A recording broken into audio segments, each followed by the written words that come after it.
Hello and welcome back to the channel. I'm Krashy, and today we're going to dive into a guide, the ultimate guide on Crunch. Now, this is going to be a little bit specifically geared toward jungle since I mostly play jungle, but honestly, it doesn't really change much. So we're going to go over the kit, we're going to dive into practice, we're going to talk about some itemization and kind of like theory behind how to build the character, and then we're going to talk a little bit about combos and how to actually play the character. Because I actually do think that Crunch is actually one of the more like skill-oriented characters, has a decent skill ceiling and learning curve to it. So let's go ahead and dive into it with the passive. Cross Crunch. After casting an ability, Crunch amplifies his next basic attack to deal 10% physical scaling, 10% magic scaling, bonus magical damage, and reduce his current cooldowns by 1 second. So Crunch's passive actually does magic damage. I'm going to be really specific on this. It scales off physical and magic, but it deals magic damage. I think this is a concept that maybe some newer people to the MOBA genre don't really understand, but just because it scales off of it doesn't mean it does both types. This particularly does magic damage. You have your punch, then you have forward crunch alternate ability, dash forward, which is the right mouse button, dealing 60, 90, 120, 150, 180 flat damage, scaling 75% physical, 40% magical physical damage. So it scales again with the physical and with the magical, but it does physical damage. So when you're actually hitting people with your abilities, you're doing physical damage, and then the passive does magic damage. So like I said, I just want to kind of reiterate that.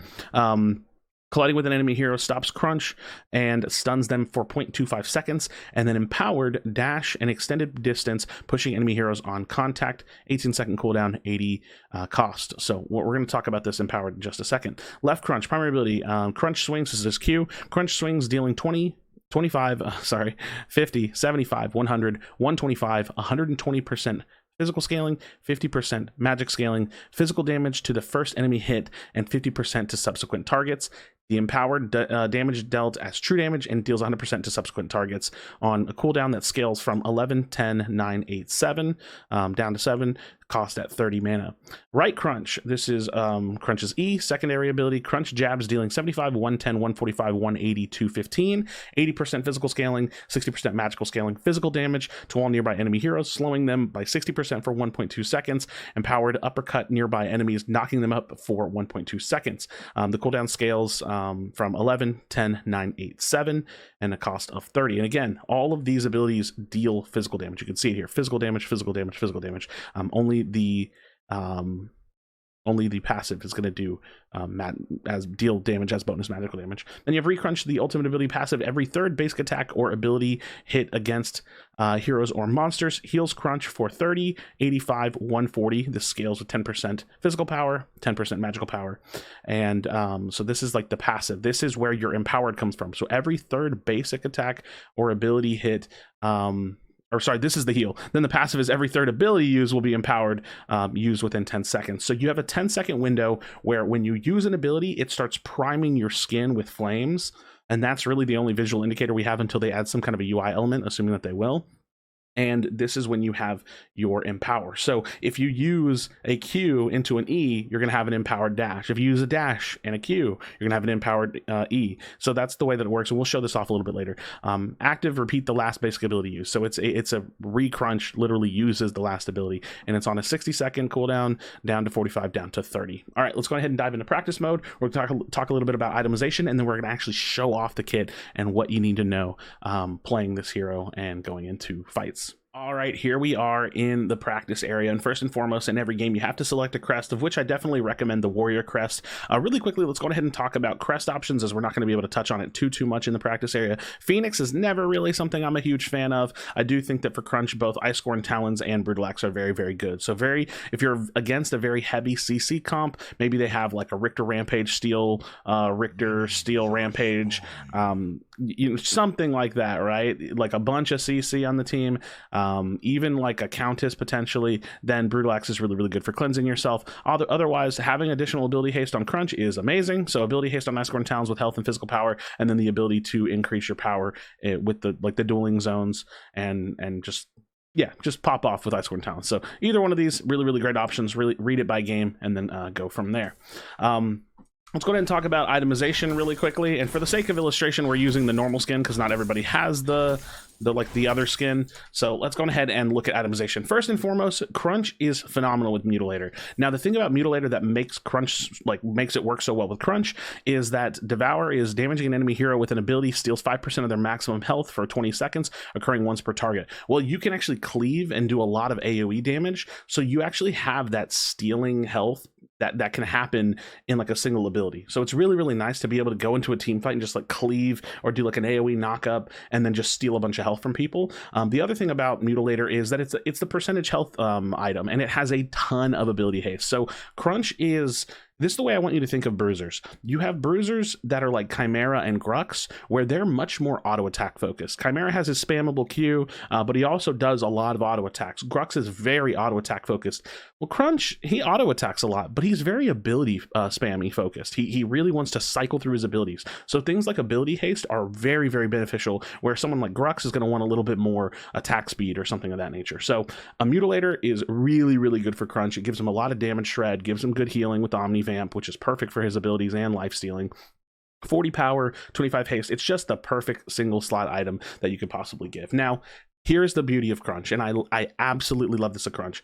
This character is so flexible in its build. You can build, honestly, I'm not a huge fan of it, but you can honestly build some assassin items on this hero. You can build very tanky on this hero. You can go like kind of bruisery, where you build a couple of damage items going into tanky, and that's kind of where I tend to lean. So I'm going to show you some build paths, but I don't even have like a set Crunch build per se.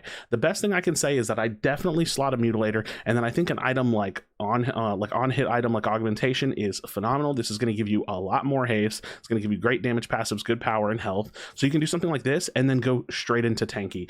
This is something that I would do if I'm not like the primary front line of my team. If I'm like the only frontliner, like we really have a squishy team, I'm probably going to skip the Augmentation and go straight into tanky. But Tainted Guard is such a phenomenal item. So most of my games, if you see me playing Crunch, you're going to probably see me go Mutilator to Augmentation. You might see me go Mutilator straight into Tainted Guard. It's a really, really phenomenal option, especially if you have Rampage on the enemy team, Chimera on the enemy team. If there's any kind of like additional healing on the enemy team, then Tainted Guard is going to be a phenomenal option to pick up. Outside of Tainted Guard, I think that there are some really, really phenomenal options for either going, again, tanky or kind of bruisery. So you can look at items like Draconum. This is really, really great for increasing your healing, gives you some ability haste and physical armor. You have items like Legacy, same thing. This is going to give you ability haste, magic armor, tenacity, physical power. This is all like you're staying in the bruiser lane of things. But if you want to go more toward the tanky side of things, then you can look at a couple, like some additional options. You can look at something like Flux Matrix, which is going to give you health, magic armor, and ability haste, but this is also going to increase the magic damage that the enemies are taking.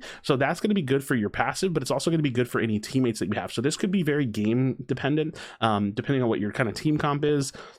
If you have like a really big magic power dealer that wants to dive in and do certain type of damage, or like good team fight damage, like a Gideon or something, you could potentially go in with that and then have the ult on. But even something like Crystalline Cuirass, it's going to give you good health, a ton of magic armor. When you take ability damage, you're going to pulse damage off of you, and then it's going to give you haste. Same thing with Void Helm, a ton of health, really good magic armor, good sustain off the passive, good ability haste. So you have options in the tanky way, like pathway of thinking, or you can simply go something like Legacy, where it's like, hey, look, this is anti-CC. This is going to bring me a little bit of haste, and this is going to bring me damage. So realistically speaking, I don't even want to lock in too many items for you. I want to show you the options and say, hey, look, really think about the game, really think about the game state. Something like Absolution, I don't like as much. This is, like I said, something that I'd probably pick up more on Grux or Chimera because it has the attack speed on it. You want the haste. So if you're looking at like Absolution versus Legacy as an option, I think Legacy is better. If you want to go tankier than Legacy, you've got Crystalline Cuirass, Void Helm are probably some of the better options. I did like Unbroken Will a lot, but before the nerf, but since it doesn't have any haste on it, I think that you could probably skip this as an option on Crunch and probably look more toward Void Helm, Crystalline Cuirass, maybe Flux Matrix depending on your teammates, or go into something more bruiserish like Legacy. Last slot item, and honestly you can, and build order is pretty up to you as well, because I think something like Salvation is a really, really nice item. This has good power, 500 health, 30% tenacity, so that's going to be anti-CC for yourself as well, but but it also gives you a really big health shield, and then it's going to give you Omnivamp, which is really nice for healing yourself as well. So there's some options to kind of go like the bruisery path, where like say you don't go Tainted Guard, but say you go like Draconum Salvation, because this is going to up your healing, and then this is going to give you more Omnivamp. So there's definitely a lot of options on just how tanky you want to go. And even an item like Infernum, if you don't really want to go tanky, an item like Infernum, not in this build order or anything, is going to bring you a lot of haste power, and then you're going to be you know, really slapping in a bunch of damage there. So this is much more damage focused Crunch, whereas again you could go much more tank focused Crunch. And if I'm being honest, that's kind of the direction I prefer to go in, is a little bit more tanky. You would probably see me running something like this if I was going to do some kind of a damage and tanky build, where I build like a foundation of damage items and then I go into tanky items. So sorry that this guy doesn't have like a really concrete feel in terms of the actual build, but this is definitely something that I've been thinking about for the character and a way that I like to play it. So let's go ahead and grab some levels, and I'm going to show you some really basic mechanic type things, and we'll go from there. Hold on, let me get some haste really quickly. All right.